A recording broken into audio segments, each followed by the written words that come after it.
The QWERTY keyboard is one of the most widely used keyboard layouts in the world today. But have you ever wondered why we use this particular layout of keys? The story of the QWERTY keyboard begins in the 19th century with the invention of the typewriter.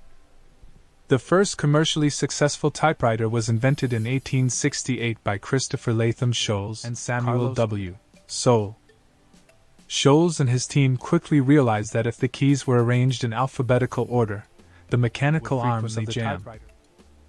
As typists would type too quickly and the arms would collide with each other. To solve this problem, Sholes came up with the idea of arranging the keys in such a way that letters were spread out across the keyboard, so that typists would have to move their fingers less frequently and at a more even pace. He experimented with various layouts, finally settling on the QWERTY keyboard we know today. The QWERTY layout the typist and prevent the keys from jamming.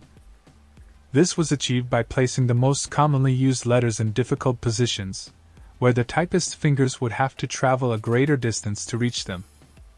For example, the letters E and R, which are very common in the English language, are positioned on opposite sides of the keyboard, requiring the typist to use both hands to type the word very.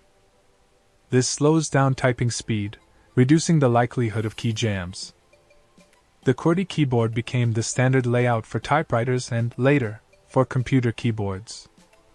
Despite the fact that other keyboard layouts have been developed over the years that are more efficient and ergonomic, the QWERTY layout has remained the most widely used due to its familiarity and long-standing tradition.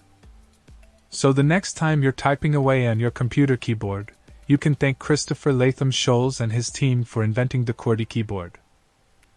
A design that has stood the test of time and become an iconic symbol of the modern age.